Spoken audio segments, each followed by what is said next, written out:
And I hope you're here because you're trying to create insights for your organization, because that's all the rage these days.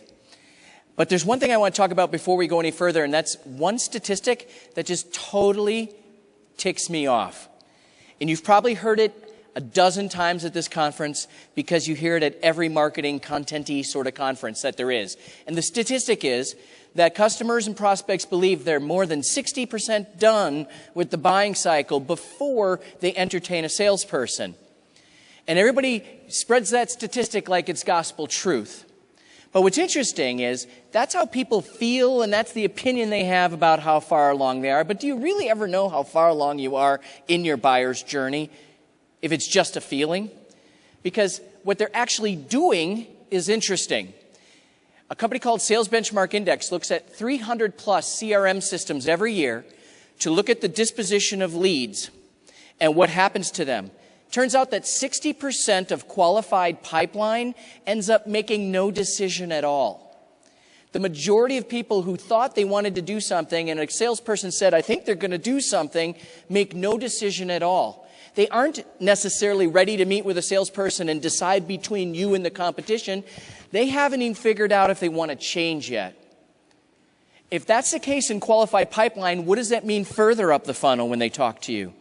And how does that affect the way you create your insights and messages for the job it needs to do? And that's what I want to talk about today. That a lot of our content may get people excited, but it's not inciting them to change. We haven't convinced them they need to do something different. We've just given them a little buzz that then wears off somewhere along the sales cycle. And you're in here because that's not what you want to do. You want to drive real revenue. So you want to create insights that actually incite intention and behavior change. Is that the group I'm with today? Hallelujah. Amen. I'll take either one at that point. All right. Here's what you need to know. People who make decisions for a living give the business to the company that inspires the buying vision. In other words, the company who convinces them that the thing I'm doing today, my status quo approach, is no longer safe, sustainable. I need to do something different, and I need to do it with somebody. The company that inspires that decision to change is the one who gets the majority of the business. This is Forrester's research with hundreds of buyers, executive decision makers who looked at the last 18 months of their decisions and they said, who do you give the business to? Only 26% give it to somebody who wins a competitive bake-off. 74% give it to the winner or the creator of the buying vision. Now you're saying my company has more than 26% competitive bake-offs. Yes, but only 26% are fair and square. 74% of the winners are those who inspired the vision to change and the buying vision. So you as content creators need to incite the need for change, not just create a buzz and excite people to glom onto some content if it doesn't move them forward. So I want to talk about that today. I want to help you understand how to deliberately create insights that drive decisions to change, not just decisions to look at your stuff. And that's where we all want to be. The first thing you need to know is I'm a bit of a nerd. I enjoy neuroscience, behavioral economics, and social psychology. I triangulate those into something I call decision-making sciences. And in the decision-making sciences, there's an actual concept called status quo bias, that your prospects and customers, when they're looking at your content, live in this world of status quo bias. They are biased to doing nothing, and you're trying to cause them to leave that bias. What you don't know is there's 4 causes to this bias, and if you don't deliberately create messaging that addresses the 4 reasons people want to stick with the status quo, you're just creating stuff. You're just creating messages. If you create messages that are clever, and you create messages that you find interesting and get you excited, you're not necessarily purposefully disrupting people's status quo bias, but that's what I want to teach you today. So it's a little bit of science. I know I got into journalism because I wanted to avoid science, but here we are. The idea of status quo bias has 4 causes, and then I'm going to give you 4 remedies in the presentation today. So that's the promise. 4 causes, 4 remedies. And then what I'm going to do is give you a link to my latest book for you to download it for free. So before you get a drink, you're going to get a free book, so you want to stick around for that. All right. So here's the deal. The first cause and the first reason that your prospects and customers, the people you're talking to, want to stay doing the same thing is something called preference stability. They want to stabilize anything that comes into their world and make it line up to their current preferences. So they might hear something exciting, and the first reaction they're going to have to that is, wow, that's interesting, but I think that's just like I'm sort of doing it today. And when people say that's kind of like what I'm doing it today, what they're saying is preference stability. I made some decisions a long time ago, and it was hard to make that decision. I put a lot on the line, and I really don't want to change my mind and do something new or different. So I convinced myself that everything I'm hearing is a lot like what I'm already doing. The word like is your enemy. If somebody says it's like something, it means they're informing themselves that their preferences are fine and stable. I have 4 daughters. The word like just kills me. I hear it all the time, and when your customers say it, it's bad. So the idea is, if you're going to build a message tomorrow that defeats the status quo bias, you must not reinforce their preferences. You actually have to destabilize their preferences. And I'm going to show you a study and an idea for that in just a minute. The second cause of the status quo bias is that the perceived cost of change and the idea that action and change costs money and my status quo is free. People believe what they're doing today is already a sunk cost. What I'm doing today is already part of my operating budget. Everybody's trained, they're functioning. If I'm going to change, that's going to cost time and effort to gain consensus. I got to build a new budget. I got to sell people on that. It's going to cost me some stomach lining. Their perception is that I'm going to stick with the status quo if I can because that's already bought and paid for. Your job in your messaging is to destabilize their preferences, 1, and then number 2, show them there's actually a cost of staying the same. They have to believe that what they're doing today has some costs and some leaks and some squeaks and some challenges associated with it so that they see that staying the same actually has a cost, possibly a cost greater than the cost of change. We're going to talk about how to do that. The third thing we're going to talk about is the fact that people have difficulty selecting because they think everything's the same anymore. They have a challenge when they look at everything and go, wow, on the whole, I guess that's interesting. That seems a little bit new, but not really that different than what I'm doing today. I don't see the reason to take the risk to make the change because it all looks the same. And all the competitive alternatives kind of look the same as well. Selection difficulty requires you to deliver a message that creates enough contrast for them to see the value in making the change.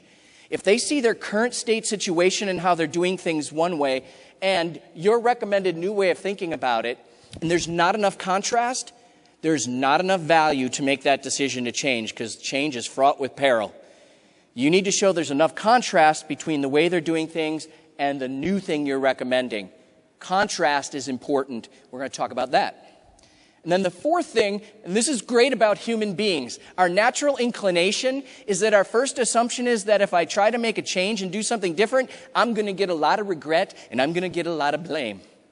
The perception is I can look at a lot of things and entertain a lot of people and make a lot of companies kick tires and send me crap and I can act like I'm interested, but the truth of it is I'm safe here. I'm not dead yet. That project, that could kill me.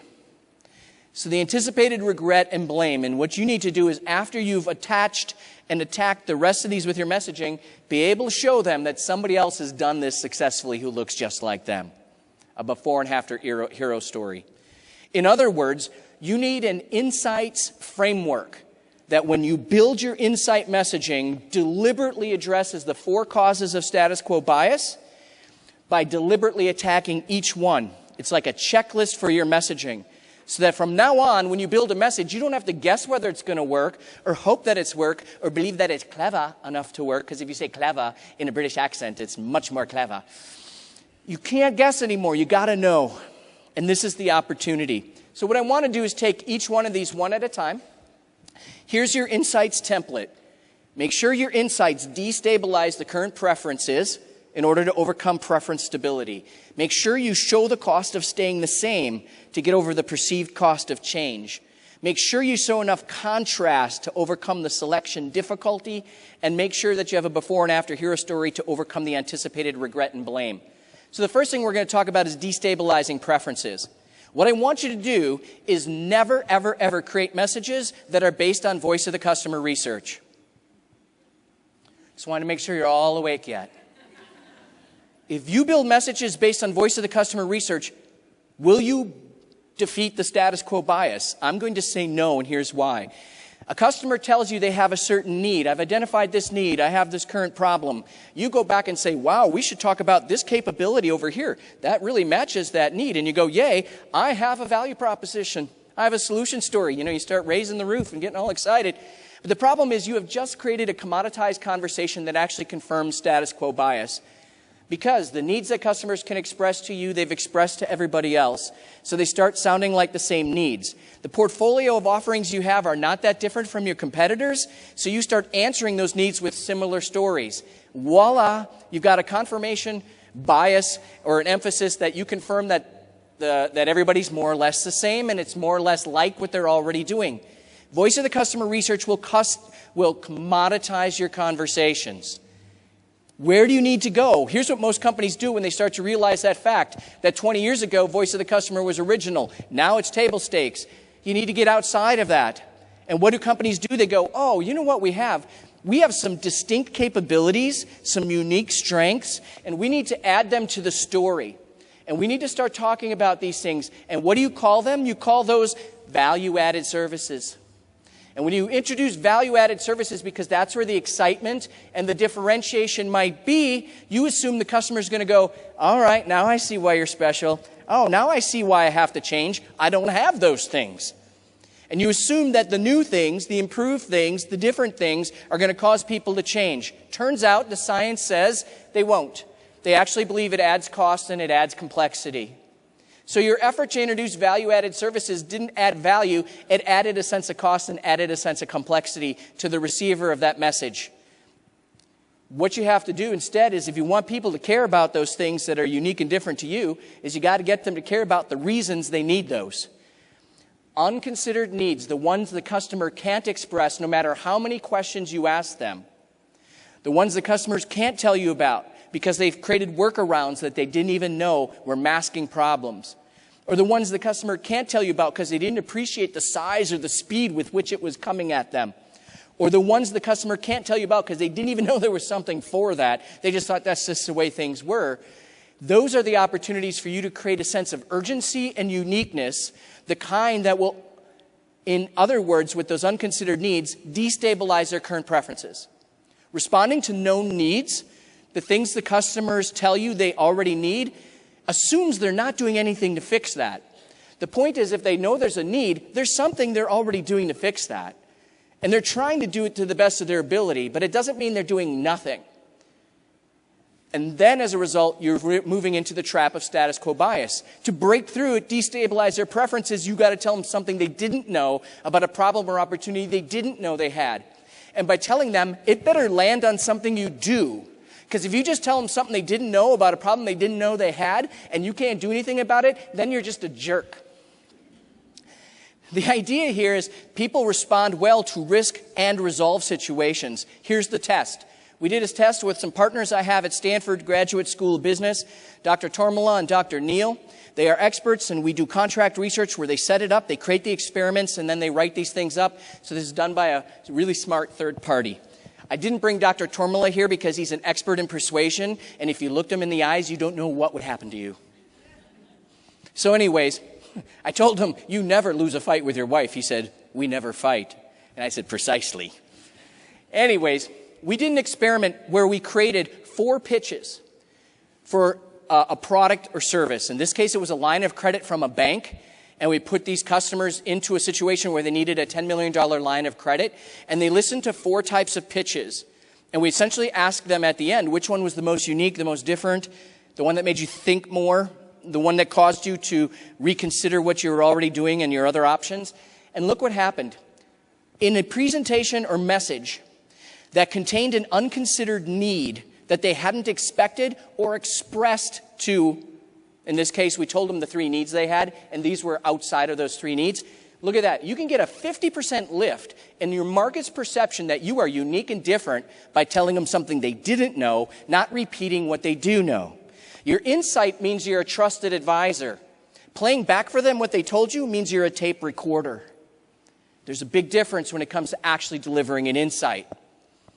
So the opportunity to be different and unique goes up dramatically. In fact, the value-added solution, the pitch that introduced those differentiated things to try and add value, performed the worst, which tends to be the pitch structure most of us use. So there's the irony in that. Then we ask about presentation quality and the perception of quality of the presenter and the perception of the quality of the company and the insight they were delivering. Interestingly enough, the unconsidered need still won. You got a 10% lift, but only when it came at the front of a presentation. It came first. In other words, customers believe you have a higher quality insight if you tell it to them right away versus waiting to tell them at the end. And then we looked at persuasion and their behavioral intentions and the decisions that we were asking them to make. And you still got a statistically significant bump if you told the customer something they didn't expect, didn't know, and you told it to them first, not after repeating all the things they told you.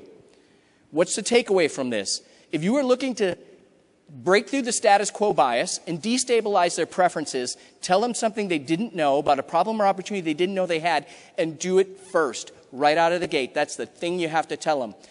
And the doctor told us that the reason is because persuasion is a function of uncertainty. And as long as my preferences are stable and I'm certain, I'm actually not persuadable. I'm only open to persuasion if you make things a little uncertain with my status quo. And that's your opportunity. And you do that by introducing an unconsidered need that then leads to an unknown strength.